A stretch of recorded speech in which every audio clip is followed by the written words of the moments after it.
Hello বন্ধুরা, কেমন আছো তোমরা? সবাই কি করছো?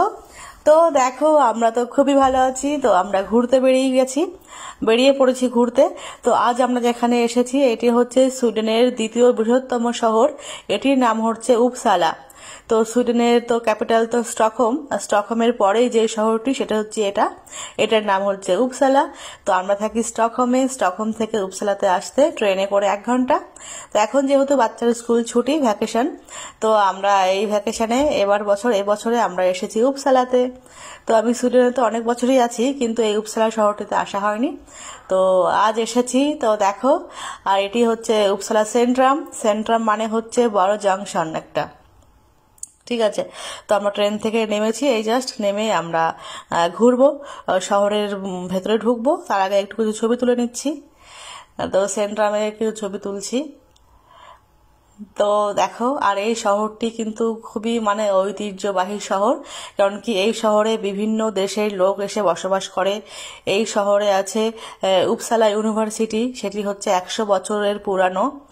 আর এখানে ওই তো বললাম, বিভিন্ন দেশের স্টুডেন্টরা আসে, ইন্ডিয়ান থেকেও প্রচুর স্টুডেন্টরা আসে। আর এই উপসালা এই শহরে অনেক অনেক বাঙালি আছে। সুইডেনের অন্য দেশের মানে অন্য শহরের তুলনায় সুইডেনের এই উপসালা শহরে প্রচুর বাঙালি বসবাস করে। আর বেশিরভাগরাই তারা স্টুডেন্ট। আর এখানে গবেষণার ক্ষেত্রে আসে, পড়াশোনার জন্য আসে। আর এখানে যেহেতু বিভিন্ন দেশের লোকের একটা মিশ্রণ এই শহরে আছে, তাই এখানে বিভিন্ন দেশের কালচার, অনুষ্ঠান, প্রোগ্রাম এগুলো হয়। তো এই দেখো, এই শহরের মধ্য দিয়ে চলে গেছে একটি সুন্দর একটি ক্যানেল।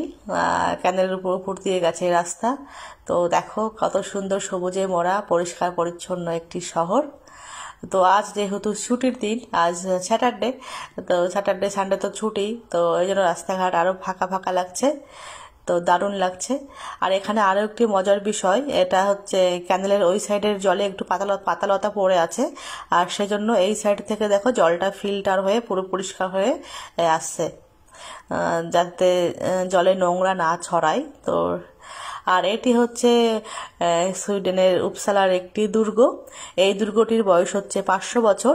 তো এই দুর্গটি দেখতে গেলে পুরো 50টা সিঁড়ি পায়ে হেঁটে উঠতে হয়। তো আমরা এরকম পায়ে হেঁটে উঠেছি। তো দেখতে পারলে কিভাবে উঠলাম, একটু টায়ার্ড ফিল করছি। 50টি সিঁড়ি পায়ে হেঁটে উঠে এসেছি। তো দাঁড়িয়ে আছি আর একটু রেস্ট নিচ্ছি। তারপরে আমরা এই দুর্গর ভেতরে যাব, ঘোরাঘুরি করব। ওই দেখো, বাচ্চা টায়ার হয়ে গেছে, তো ওরা একটু বসেছে, বলছে পায়ে ব্যথা ব্যথা করছে। তো এটি হচ্ছে আমার কন্যা, তোমরা জানোই। ওই দেখে আরো 2টি বাচ্চা। তো এই দেখো, এটি হচ্ছে দুর্গর ভেতরে। তো 500 বছর আগে কেমন ছিল সুইডিশ কালচার, কেমন ছিল তখনকার পরিবেশ পরিস্থিতি, তো সেসব নিয়েই এই দুর্গের ভেতরে আছে। তো এই দুর্গের ভেতরটা কিন্তু অনেকটাই বড়, ফ্লোর সিস্টেম, 3 তলা পর্যন্ত আমরা মানে ঘুরতে পারবো। তো ওই যে ওটা ঢোকার রাস্তা। তো এখানে একটা ব্যাপার হচ্ছে কি, এখানে সবার টিকিট কেটে ঢুকতে হবে। আর সবার টিকিট হচ্ছে এক একজনের 200 এসিকে মানে 200 টাকা করে ক্রোনার, সুইডিশ 200 টাকা। তো এক একজনের যদি 200 টাকা করে হয় টিকিটের দাম, তো অনেক টাকা পড়ে যাচ্ছে। তো যার জন্য বাচ্চাদের এখানে টিকিটের দাম দিতে হবে ফুল। যার জন্য আমরা এখানে টিকিটটা করলাম না, ভেতরে গেলাম না। এখানে সব ছবি লাগানো আছে আর সব লেখালেখি আছে, সেগুলো পড়ে নিচ্ছি।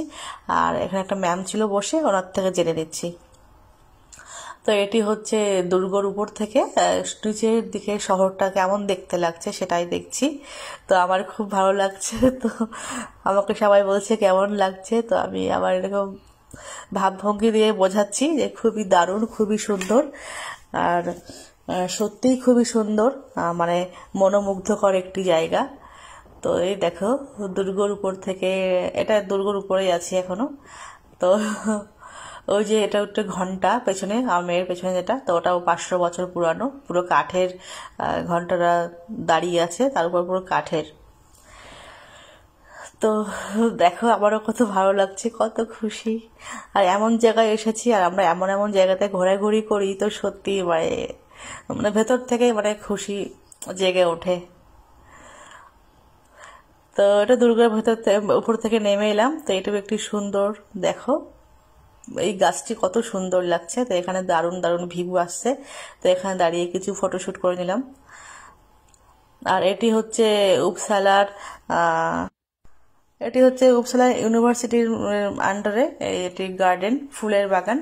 তো এখানে বিভিন্ন ধরনের ফুল গাছ আছে, বিভিন্ন ধরনের মানে ওষুধপালা তৈরি গাছ আছে। তো এটা কিন্তু উপসালা ইউনিভার্সিটি থেকে মেনটেন করে, এর পেছন দিকেই ওনাদের অফিস আছে। তো এখানে বিভিন্ন স্টুডেন্টরাও আসে গবেষণা করতে। তো শুধু ফুলের গাছ নয়, মানে বিভিন্ন ধরনের যে ভেষজ ওষুধ তৈরি হয় সেই সমস্ত গাছও আছে। তো দেখো আমাদের মা মেয়ের ফটোশুট হচ্ছে, তো কেমন লাগছে? দেখো, মনে হচ্ছে আমি আমার মায়ের বুকে মাথা দিয়ে আছি। আমার মেয়ে মেয়ে মানেই তো আমারই মা, তাই না? তো এখানেও আমরা বেশ কিছুক্ষণ ছিলাম, কারণ আমার বাচ্চাকে দেখাচ্ছিলাম, চেনাচ্ছিলাম যে কোনটা কি গাছ। প্রচুর প্রচুর গাছ এখানে। আর এখানে ইন্ডিয়ান যত রকমের কচুরি পানা বা আরো বিভিন্ন ধরনের পানা টানা আছে না, তো সেসবও এখানে রাখা আছে অন্য সাইডে।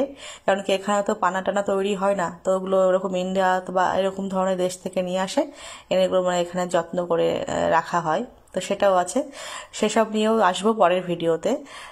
তো আমরা এখন যাচ্ছি দুপুর লাঞ্চ টাইম, তো আমরা আবার ফিরছি, সেন্ট্রামের দিকে আসছি, কিছু খেতে হবে। তো আমরা আজ বাড়ি থেকে কোনো খাবার নিয়ে আসিনি, তো আমরা সেন্ট্রামের দিকে যে কোনো রেস্টুরেন্ট আছে সেখানে খাবো। তো আবার সেই সেম রাস্তা দিয়েই ফিরছি খাওয়ার জন্য, কারণ কি সেন্ট্রামে আসতে গেলে এই একই রাস্তা দিয়েই ফিরতে হবে শর্টকাটে। তো আবার একটু দাঁড়িয়ে পড়লাম, জলপ্রপাত মতো দেখছি, এটা সুন্দর লাগছে। তো আমরা লাঞ্চ করার পরে যাব যে সুইডেনের সব থেকে পুরানো আর বড় গির্জা, সেখানে যাব। তা অনেক হাঁটাহাঁটি হয়েছে, তো যার জন্য একটু দাঁড়িয়ে রেস্ট নিচ্ছি। তো কত সুন্দর লাগছে দেখো।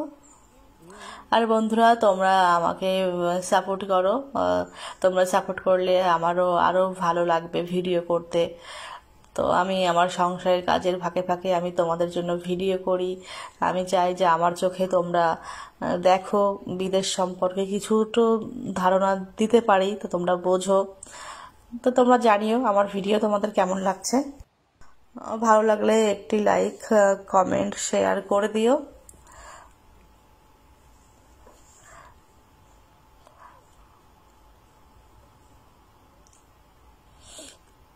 তো বন্ধুরা, আমাদের লাঞ্চ হয়ে গেছে, তো আমরা লাঞ্চ করে এসেছি। এটি হচ্ছে শিরকে, আর শিরকে মানে সুইডিশ ভাষা শিরকে, আর শিরকে মানে হচ্ছে গির্জা।